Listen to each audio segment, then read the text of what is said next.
여러분 여름에 혹시 옷을 입을 때 한 몇 벌 정도 입으십니까?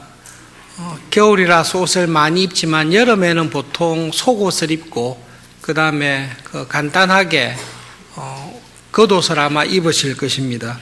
이스라엘 사람들이 전통적으로 입는 옷이 두 벌입니다. 한 개는 속옷이고 한 개는 겉옷입니다. 보통은 옷 두 벌을 두 개를 입고 이렇게 다니는데요. 여러분 겉옷에 대해서 출애굽기에 하신 말씀이 있습니다. 출애굽기 22장을 잠깐 보시겠습니까? 출애굽기 22장 구약성경 116페이지쯤에 가시면 출애굽기 22장 26절과 27절이 있습니다. 한 절씩 교독하겠습니다. 출애굽기 22장 26절을 제가 읽겠습니다. 내가 만일 이웃의 옷을 전당 잡거든 해가 지기 전에 그에게 돌려보내라.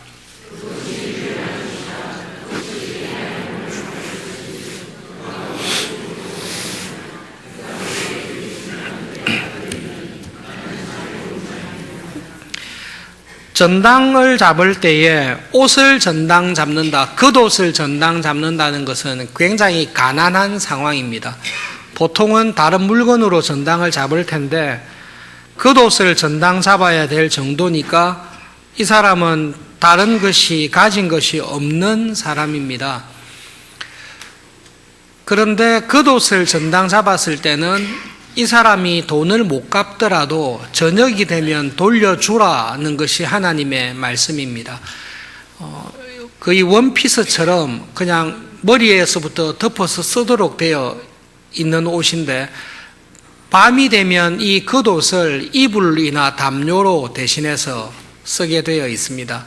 그렇기 때문에 하나님께서 주신 명령이 가난한 사람들이 겉옷을 전당 잡았을 때는 빚을 갚지 못하더라도 저녁이 될 때는 꼭 돌려줘라. 그렇지 않으면 덮고 잘 이불이 없고 밤에 이슬에 건강을 더 해칠 수 있으니까 겉옷은 돌려줘라고 되어 있습니다. 속옷을 빼앗기 위해서 송사하는 사람이 있습니다. 속옷은 겉옷에 비해서 비싸지 않습니다. 비싸지도 않고 그렇게 값이 나가지 않습니다. 그런데 속옷을 송사한 이유는 율법에 겉옷은 송사해서 뺏지 못하게 되어 있기 때문에 그렇습니다. 그럴 경우에 별로 값어치가 없는 그 속옷까지 송사하려고 악하게 달려오는 사람이 있을 때 그 사람에 대해서 예수님께서 하신 말씀은 속옷을 송사해서 빼앗으려는 사람이 있으면 그냥 겉옷까지 내어주라는 말씀입니다. 착한데 영적으로 성숙하지 못하고 말씀을 잘 이해하지 못하는 교인은 이 말씀을 오해할 수 있습니다. 오해해서 낭패를 당할 수 있는데요. 그것은 다 자기 잘못입니다.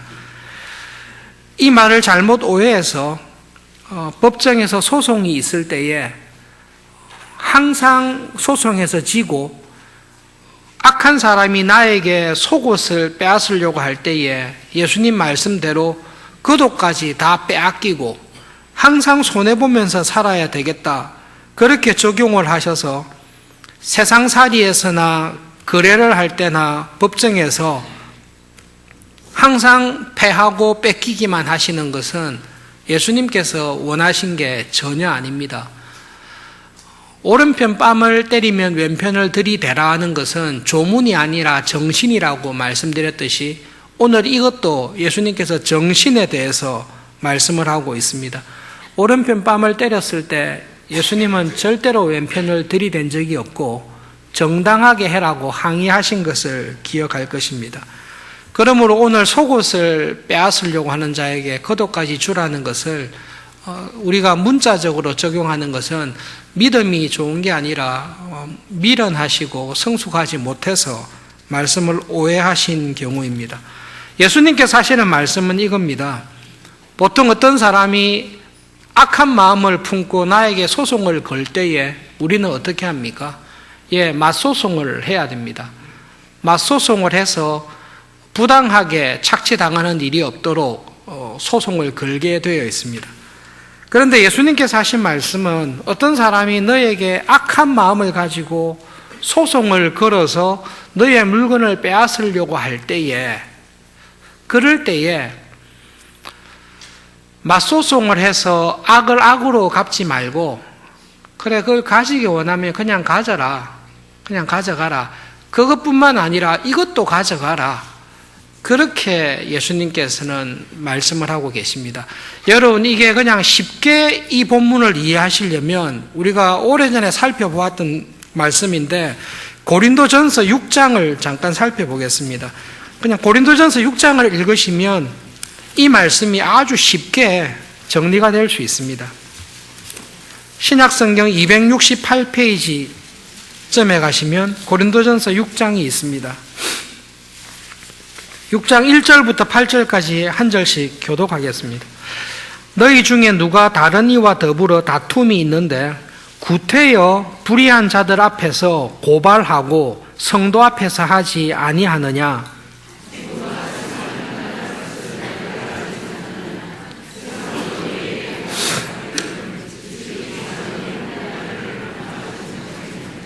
우리가 천사를 판단할 것을 너희가 알지 못하느냐? 그러하거든 하물며 세상 일이랴.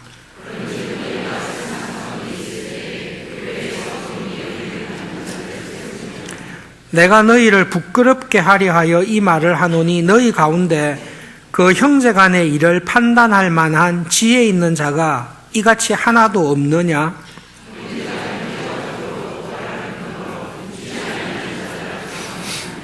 너희가 피차 고발함으로 너희 가운데 이미 뚜렷한 허물이 있나니 차라리 불의를 당하는 것이 낫지 아니하며 차라리 속는 것이 낫지 아니하냐.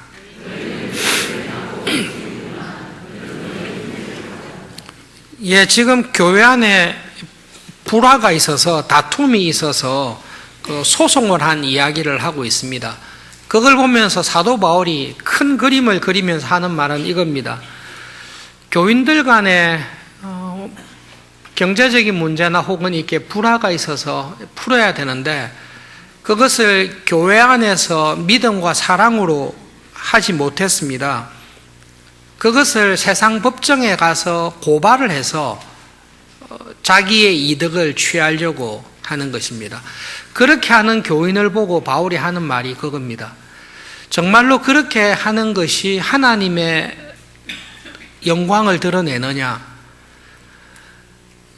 교회는 서로 사랑하라라고 가르치고 형제를 위해 자기를 내어주라고 이야기하는데 자기의 욕심을 더 확보하기 위해서 그 형제를 불쌍히 여기지도 않고 오히려 자기의 욕심을 채우기 위해서 세상 법정에 가지고 가서 그 사람의 것을 빼앗으려고 하는 그것이 하나님의 영광을, 하나님의 자녀다운 행동이냐, 그것을 책망하고 있습니다.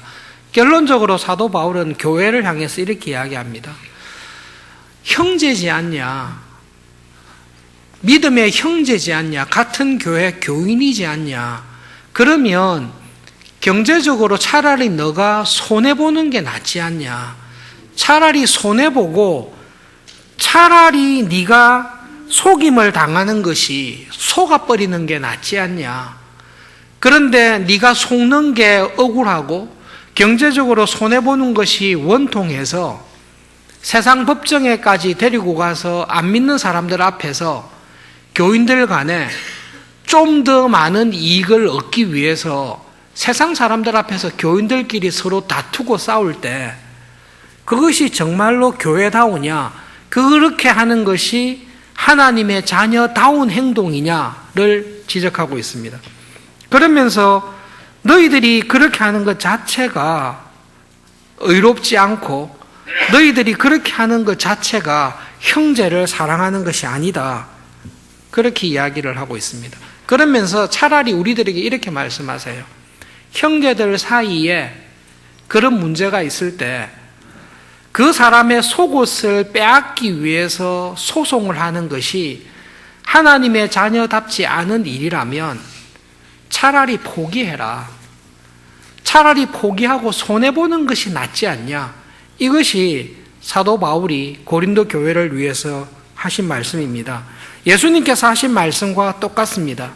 어떤 사람이 속옷을 가지기 위해서 달려들 때에 눈에는 눈, 이에는 이니까 좋다, 나도 소송한다, 이렇게 할 수 있습니다.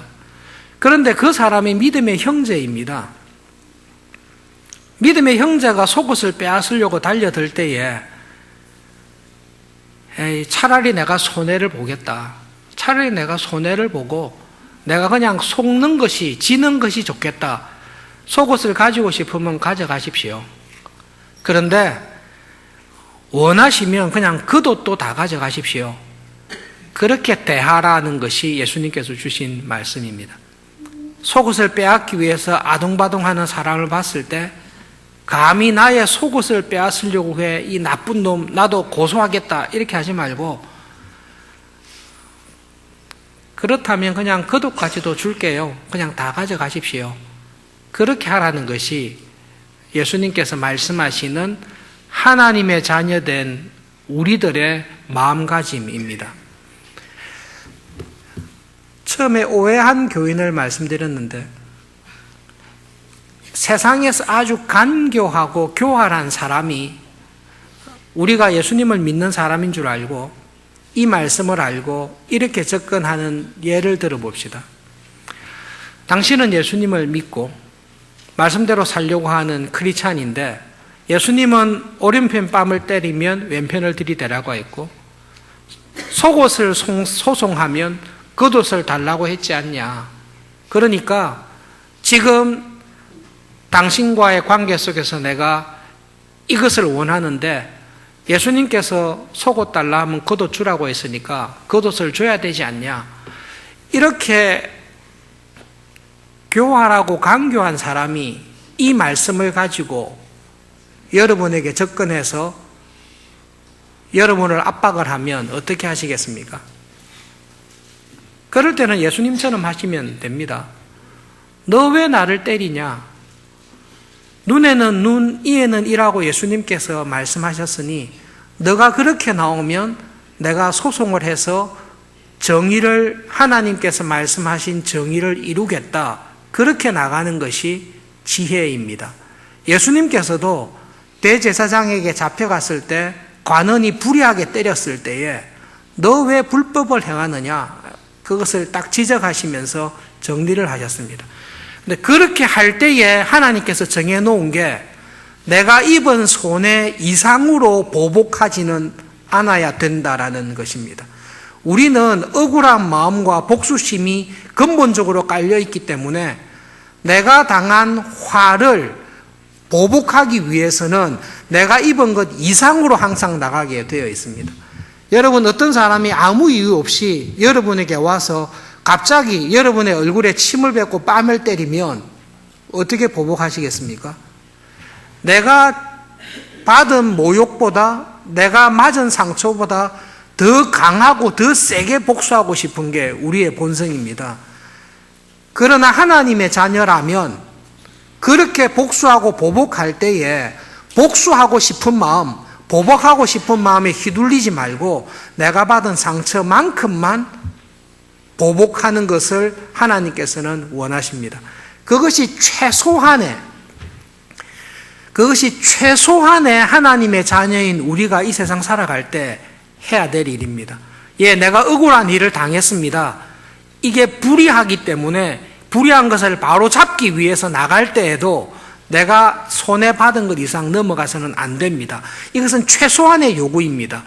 그러나 예수님께서는 하나님께서 그렇게 최소한의 보복, 하나님의 정의를 이루는 복수를 하라고 하신 것은 복수를 안 하고 사랑으로 더 용납할 수 있으면 훨씬 더 좋다라는 것을 우리에게 말씀하신 것입니다. 그래서 그 말씀을 오른편 뺨을 때리면 왼편을 들이대라고 하시고 속옷을 송사하면 겉옷을 주라고 말씀하십니다. 예수님께서 이것을 우리들에게 구체적으로 모범을 보여주신 장면이 있습니다.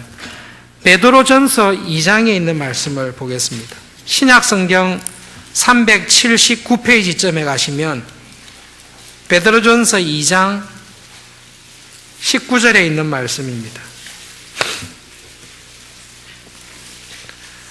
베드로전서 2장 19절부터 25절까지 교독하겠습니다. 베드로전서 2장 19절입니다. 부당하게 고난을 받아도 하나님을 생각함으로 슬픔을 참으면 이는 아름다우나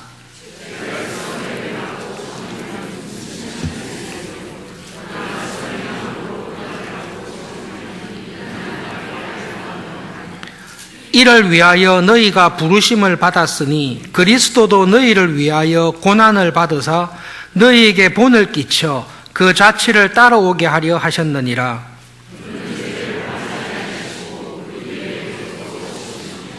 욕을 당하시되 맞대어 욕하지 아니하시고 고난을 당하시되 위협하지 아니하시고 오직 공의로 심판하시는 이에게 부탁하시며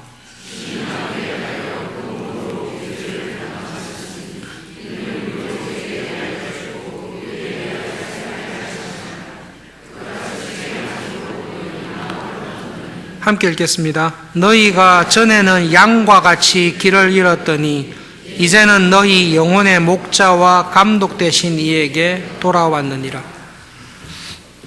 예수님에 대한 기억을 하면서 베드로는 초대교회 교인들에게 이 말씀을 했습니다. 죄가 있어서 매를 맞았을 때 참는 것, 그것은 칭찬받을 일이 전혀 아닙니다. 최근에 신문에 난 사건인데요. 크리스찬이 직장에서 근무하다가 근무 시간에 스마트폰을 켜놓고 성경을 계속 읽었다고 생각합시다. 직장 상사가 봤어요. 근무 시간에 근무를 안 하고 스마트폰으로 성경을 읽기 때문에 혼내고 꾸중하고 처벌을 했습니다.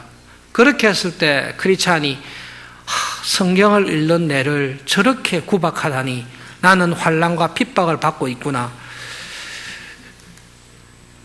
그거는 완전히 잘못된 생각입니다. 근무 시간에는 성경 보시면 안 되고 일을 해야 됩니다. 예수님께서 직장에서 근무하실 때 근무를 하시겠습니까? 엉뚱한 일을 하시겠습니까? 예수님은 근무하실 것입니다. 직장 시간에, 직장에서 일해야 될 시간에 성경책 펴고 있다든지 딴 거 하고 있으면 그거는 안 됩니다. 그렇게 당하는 고난을 핍박이다, 이게 아니라 그건 맞아도 싸는 짓을 했기 때문에 그건 정당하게 맞는 것입니다. 우리들은 굉장히 이상한 습관이 있는데요. 우리가 신앙적 행동을 하는 것은 모든 것을 정당화시킨다라는 아주 교만한 생각이 우리들에게 있습니다. 내가 근무 시간에 직장을 위해서 기도하고 있는 나를, 내가 우리 회사가 잘 되도록 기도하고 있는 나를 함부로 욕하다니, 기도하고 싶으면 근무 시간 다 마치고 따로 기도해야지 근무 시간에 기도하는 것, 그것은 올바른 거 아닙니다. 기도했다라는 것으로 모든 것을 덮을 수가 없습니다. 베드로는 교인들에게 여러분이 잘못해서 매가 맞는 것은 당연한 겁니다. 하나님의 자녀는 그렇게 살아서는 안 됩니다. 하나님의 자녀는 예수님처럼 살아야 됩니다. 의로운 일을 행하는데 고난을 당하는 것입니다. 아무런 죄가 없는데도 부당하게, 불의하게 욕을 당하는 것입니다. 그럴 때 참는 것입니다. 예수님께서 아무런 이유 없이, 아무런 이유가 없는 게 아니라 오히려 의롭고 선하고 올바른 일을 적극적으로 열심히 했습니다. 그렇게 했음에도 불구하고 사람들이 예수님을 비방하고 욕하고 조롱했습니다. 얼굴에 침을 뱉고 뺨을 때리고 눈을 가리면서 예수님을 구타하고 난 다음에 채찍질했습니다. 십자가에 달아놓고 놀렸습니다. 네가 정말 메시아면 우리를 구원하기 전에 너부터 구해봐. 너부터 구해야 우리를 구할 거 아니냐. 그렇게 조롱을 하고 십자가에 못 박아 죽였습니다. 그 일을 예수님이 당했습니다. 아주 악한 자들에게 이렇게 공격을 받아서 당했습니다. 그럴 때 하나님의 법이 있습니다. 눈에는 눈, 이에는 이, 생명에는 생명. 예수님께서 이것을 그대로 적용하시면 어떻게 하면 되죠? 일단 십자가에서 달리셨다가 잠깐 내려오셔서 대제사장부터 다 부르는 겁니다. 나를 부당하게 욕하고 조롱하고 침뱉고 뺨을 때리고 채찍질하고 죽이려고 했던 사람들 다 와. 다 불러가지고 똑같이 하시는 겁니다. 똑같이 침받고 때리고 채찍질하고 그래서 못 박아 다 죽이고 난 다음에 나는 이제 십자가에 가서 죽을 거야. 그렇게 하셔야 눈에는 눈, 이에는 이가 됩니다. 근데 예수님께서는 전혀 그렇게 하지 않았습니다.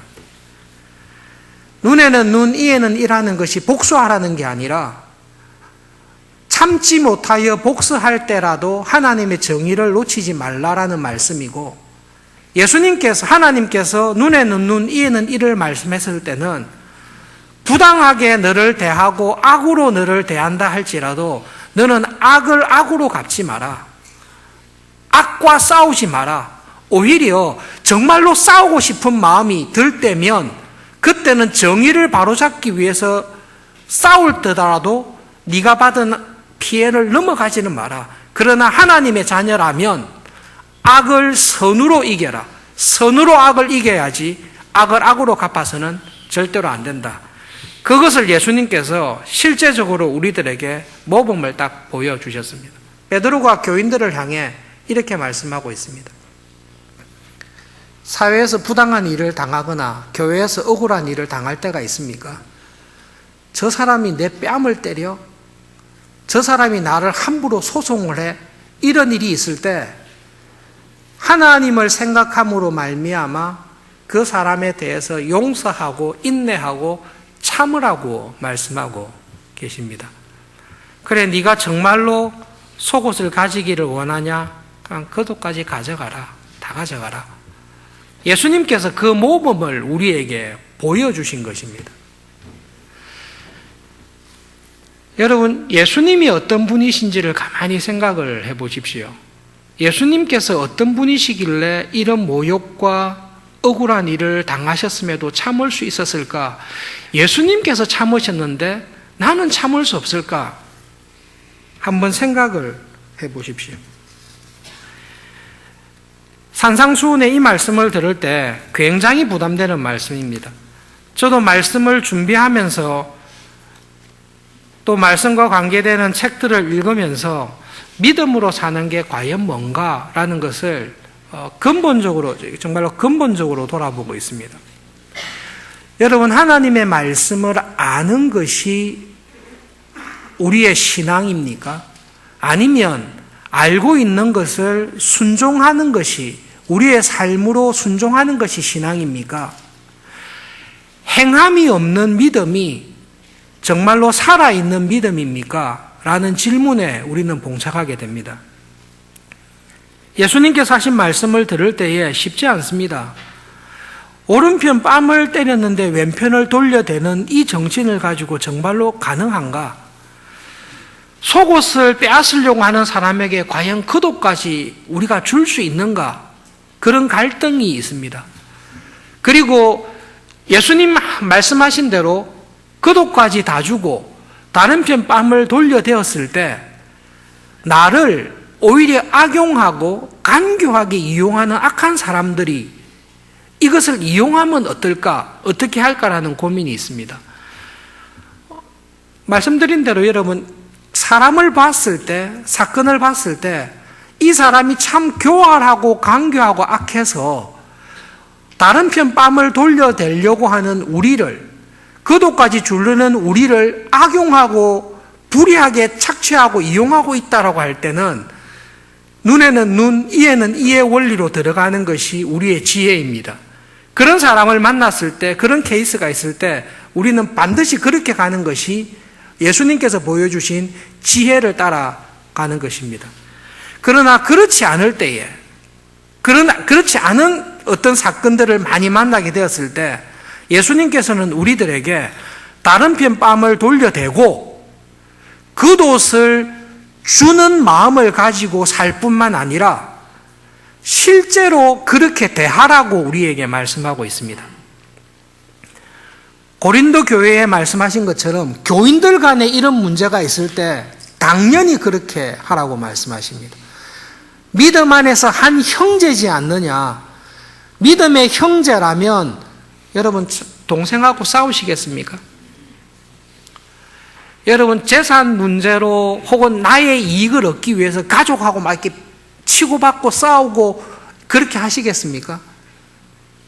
차라리 손해보는 게, 차라리 속아주는 게 낫지 않습니까? 예수님께서 우리에게 하시는 말씀이 그겁니다. 믿음의 형제들에 대해서는 차라리 네가 손해를 보고 네가 속아라. 다 알지만 그냥 속아라. 그렇게 하는 것이 하나님의 자녀답지 않냐. 그렇게 말씀하십니다. 불신자들에 대해서는요. 불신자들에 대해서도 예수님은 똑같이 말씀하십니다. 우리는 세상에 둔 빛입니다. 우리는 세상에 둔 소금입니다. 우리가 접하는 것은 세상입니다. 사도 바울이 고린도 교회에 대해서 정말로 기가 막혀 했던 것은 세상 사람들에 대해서도 그렇게 해야 될 텐데 이 고린도 교인들은 교회 안에서조차 그 일을 하지 않는 것입니다. 예수님께서는 우리들에게 믿음의 형제들에게 대해서 그렇게 할 뿐만 아니라 이 세상에서 살아갈 때에 세상 사람들을 대할 때에 이러한 정신과 마음을 가지고 살아라. 그러나 이것이 머릿속에만 있지 말고 우리의 행동을 통해 나타나야 된다. 그럴 때에 우리는 세상에 비치고 그럴 때 우리는 세상에 소금으로 서 있는 것입니다.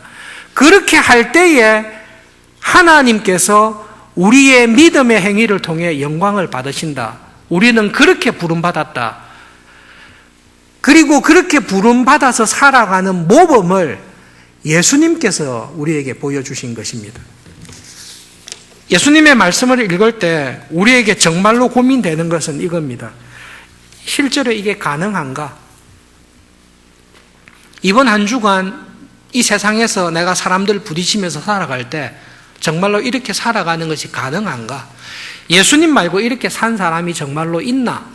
이 시대에 이렇게 살면 이용만 당할 텐데 그 고민이 있습니다. 두 사람의 실예를 들어 보겠습니다. 중국 선교사로 있었던 허드슨 테일러 선교사님이 있습니다. 중국 내지 선교에 앞장서셨고 중국인들과 똑같은 음식과 옷을 입고 선교 사역을 오랫동안 하셨습니다. 하루는 선교 사역을 마치고 집으로 가기 위해서 강을 건너야 되는데 강둑에 와서 이렇게 사공을 불렀습니다. 보트가 와서 이제 보트에 타고 강을 건너려고 하는데 또 다른 부유한 중국 사람도 강을 건너야 됐습니다. 부자인 중국 사람이 보니까 허드슨 테일러 선교사님이 중국 사람을 옷을 입고 있으니까 외국인인 줄 전혀 몰랐던 거죠. 보트가 와서 타려고 하는데 자기가 먼저 타고 건너가기 위해서 허드슨 테일러 선교사님을 확 밀어서 진흙에 빠뜨려 버렸어요.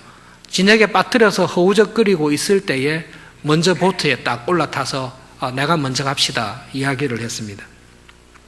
그때 사공이 저 외국인이 나를 먼저 불렀다고, 당신보다 저 외국인을 먼저 강을 건너게 해줘야 된다. 사공이 이야기를 했습니다.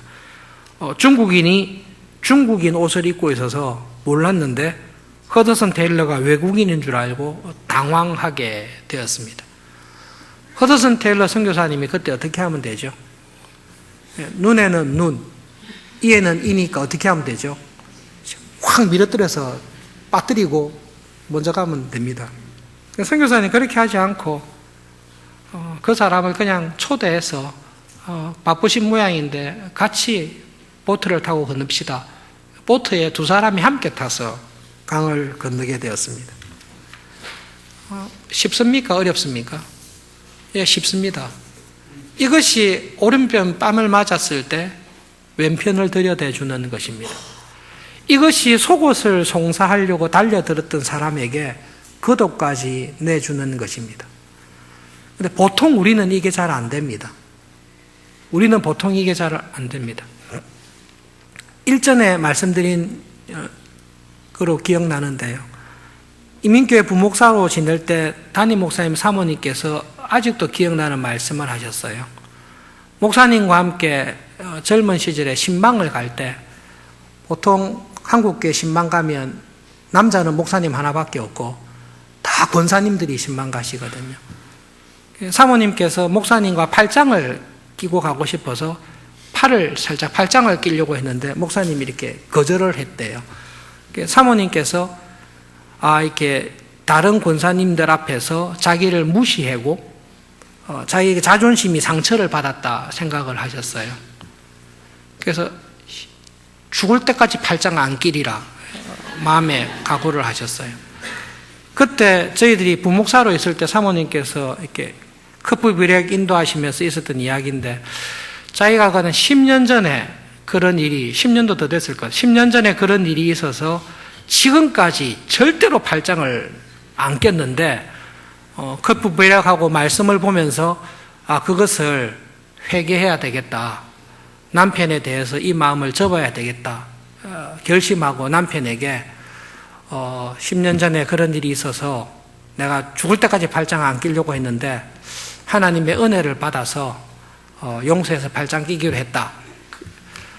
근데 그 이야기를 목사님은 그런 일이 있었는지를 전혀 모르시는 거예요.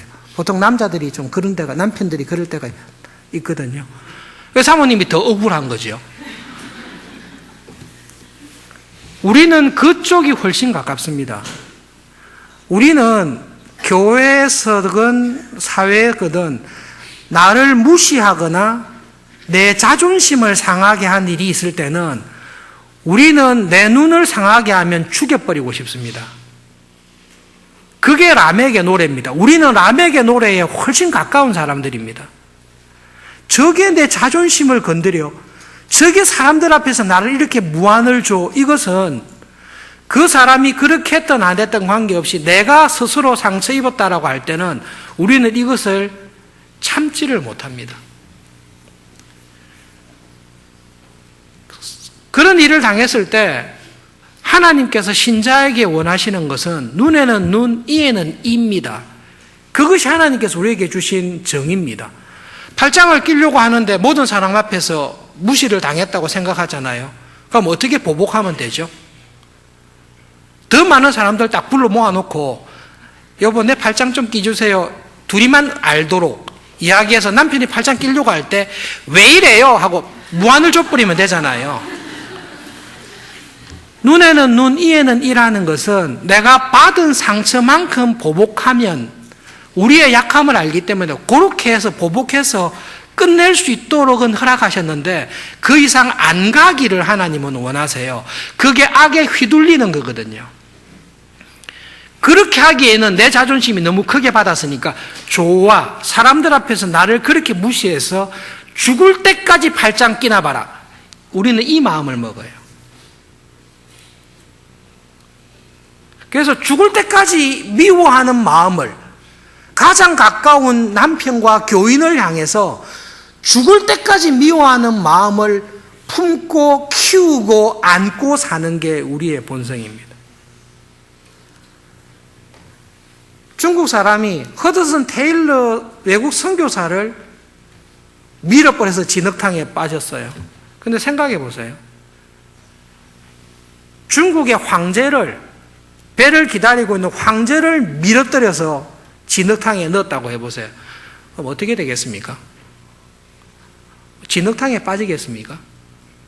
그렇지 않겠죠. 완전 죽겠죠. 감히 황제를 그렇게 했는데. 황제와 비교할 수 없는 하나님이신 예수님께서 이 땅에 오셔서 내가 당했던 모욕이나 내가 당했던 부당한 일과 비교할 수 없는 부당한 일과 모욕을 다 당하셨습니다. 그런데 이분이 참으세요. 황제인 나를 진흙탕에 빠뜨리기에 이 나쁜 놈이 이렇게 안 가세요. 눈에는 눈, 이에는 이니까 너도 십자가에 죽어야지 이렇게 안 하시고 오른편 뺨을 때리니 왼편을 대시고 속옷을 빼앗으려고 하니 겉옷까지 다 주시는 그 일을 예수님께서 보이시고 우리에게 나를 따라오려거든 그렇게 살아라고, 하나님의 자녀는 그렇게 사는 것이라고 우리에게 그렇게 말씀하고 계십니다. 두 번째 사람이 우리가 잘 아는 손양원 목사님이십니다. 6.25 전쟁 전에 우리나라가 한창 이데올로기에 온 나라가 사로잡혀 있었습니다. 여러분, 사람이 이데올로기에 사로잡히면 대화가 되지 않습니다. 대화가 되지 않고 이데올로기에 사로잡힌 사람의 특징은 자기의 자존심이나 자기의 주장이 항상 옳다. 나와 똑같은 생각을 하지 아니하면 무조건 틀렸고 저 인간은 제거해야 될 사람이다. 그것이 이데올로기에 사로잡혀 있는 사회의 비극입니다. 2015년을 사는 우리나라도, 이건 순전히 개인적인 견해입니다만, 우리나라도 여전히 이데올로기 싸움에서 완전히 벗어나지는 않은 것 같습니다. 사회가 그렇고 교회 안에서도 그렇고 신앙이 이데올로기를 이기지 못하는 게 아닌가 염려할 정도로 여전히 이데올로기에 사로잡혀 있습니다. 공산주의냐 민주주의냐 이 문제를 가지고 싸우다가 여순 반란 사건 때 손양원 목사님의 장남과 차남을 공산주의 이데올로기에 사로잡힌 청년이 쏘아서 죽였습니다. 그리고 그 청년이 잡혔어요. 눈에는 눈, 이에는 이고 생명에는 생명이니까 손양원 목사님께서 어떻게 하시면 돼요? 예, 2번 죽이면 돼요. 장남을 죽이고 차남을 죽였으니까 총으로 쏘아서 1번 죽이고, 죽은 시체를 다시 일으켜서 차남목으로 1번 더 쏘아서 죽이고, 이렇게 2번 죽이면 눈에는 눈, 이에는 이가 됩니다. 그때 손양원 목사님께서 자기 2 아들을 죽인 학생을 양아들로 삼았습니다. 그리고 오늘 이후로 너를 내 아들로 삼아서 평생 아들처럼 사랑하겠다. 그렇게 말씀하셨습니다. 그것이 속옷을 달라고 하고 떼쓰는 사람에게 겉옷까지 주는 것입니다. 그것이 오른편 뺨을 때린 사람에게 왼편 뺨을 들이대는 것입니다. 예수님께서는 우리들에게 그렇게 살라고 말씀하십니다. 예수님께서 산상수훈에서 하나님의 율법을 쭉 말씀하십니다. 율법의 모든 조문은 율법을 주신 하나님의 정신을 구체적으로 나타낸 게 율법의 조문입니다. 그래서 율법의 조문들을 다 살펴보시면 무엇이 드러나는가 하면 이런 율법의 조문을 주신 하나님의 마음이 드러나게 되어 있습니다. 하나님의 마음은 무엇인가 하면 눈에는 눈, 이에는 이라는 말로 드러나 있습니다. 그것은 우리에게 최소한의 요구입니다. 복수하고 보복하고 싶더라도 하나님이 요구하신 정의의 수준을 깨뜨리거나 넘어가지 마라. 너가 정말로 억울하고 힘들어서 복수를 하고 싶더라도 너가 당한 것 절대 이상을 넘어가지 마라. 그것이 최소한의 기준이다. 그러나 하나님이 원하는 것은 그 복수하는 마음까지도 선으로 악을 이기기를 우리들에게 요구하고 계십니다. 베드로가 교인들에게 이야기하면서 예수님의 십자가의 고난에 대해서 말씀하시면서 예수님은 그 모든 모욕과 수치와 억울한 죽음을 참으셨습니다. 왜 참았습니까? 예수님의 마음에는, 여러분 이 말씀은 죽는 날까지 꼭 기억하시면, 함께 기억하면 좋겠습니다. 예수님의 마음에는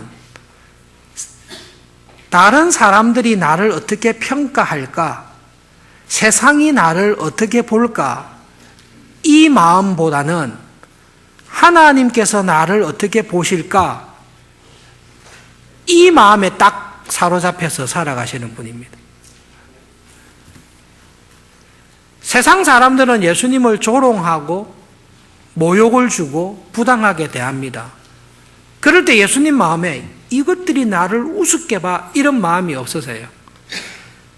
자기를 완전히 비우셨어요. 자기를 완전히 부인하셨어요. 그리고 예수님 마음에는 딱 한 가지만 생각합니다.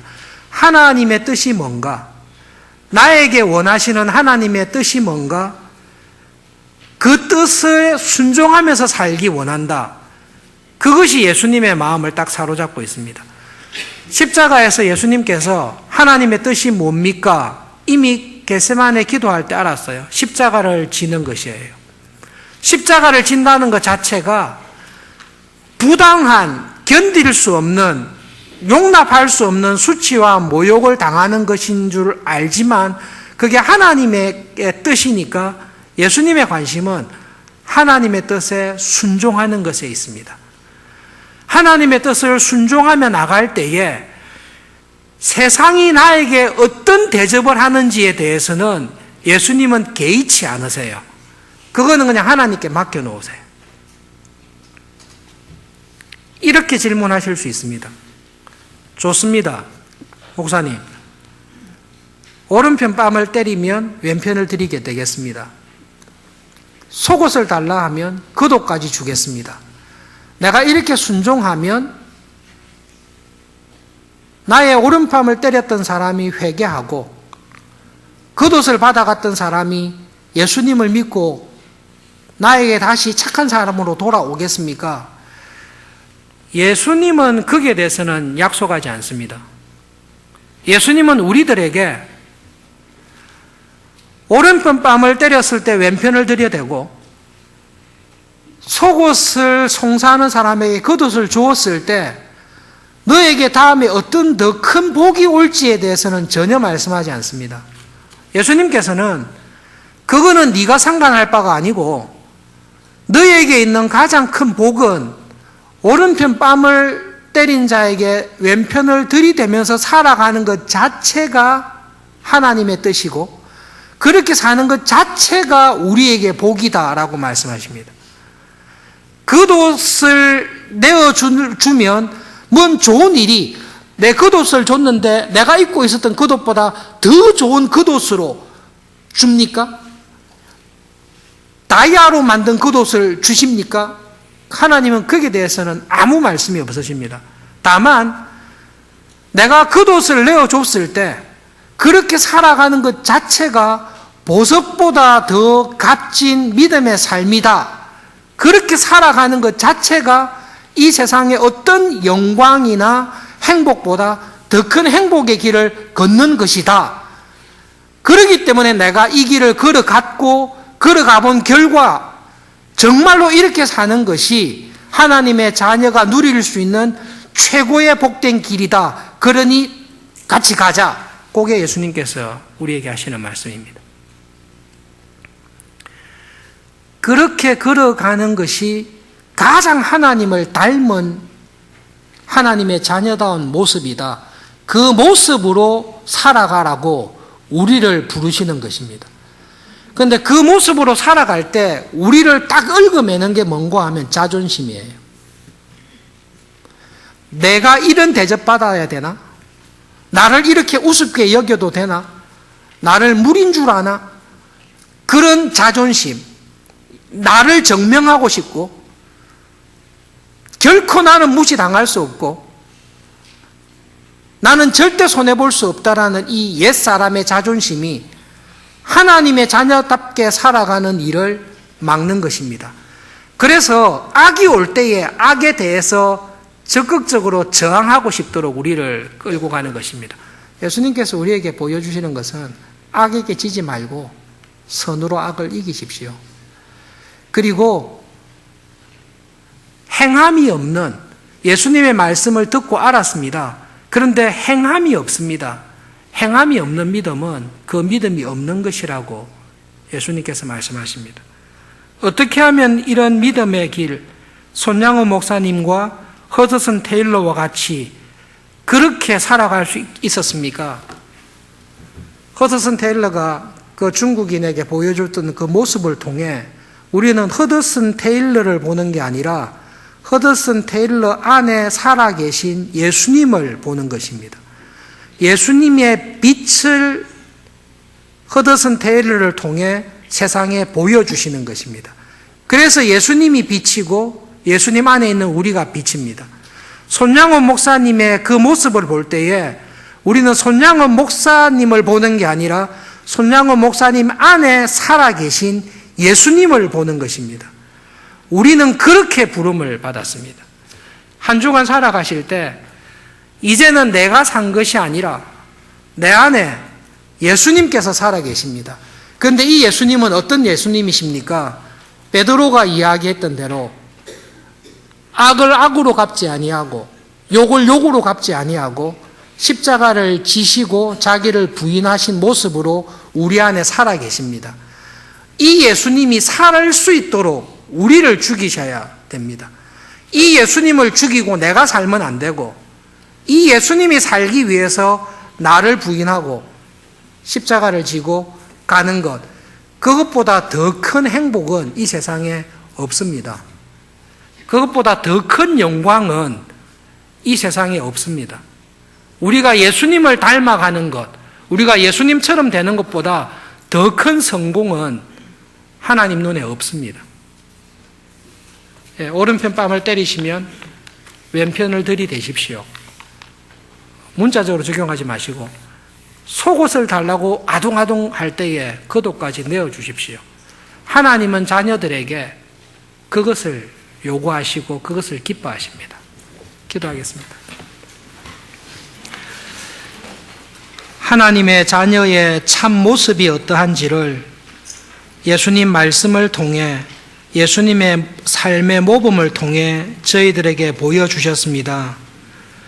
하나님의 말씀 앞에서 우리 속에 하나님의 참 아들다운 형상이 회복되기를 오늘도 기도하며 은혜를 구합니다. 이번 한 주간 저희들을 두신 자리에서 하나님의 자녀답게 살아갈 수 있도록 도와주십시오. 하나님의 형상을 회복해가며 세상에 두신 빛으로, 세상에 두신 소금으로 쓰임받으며 살아가는 저희들 되기를 소원하오니 하나님 날마다 은혜를 주시옵소서. 예수님의 이름으로 기도합니다. 아멘. 찬송하며 헌금 드리도록 하겠습니다.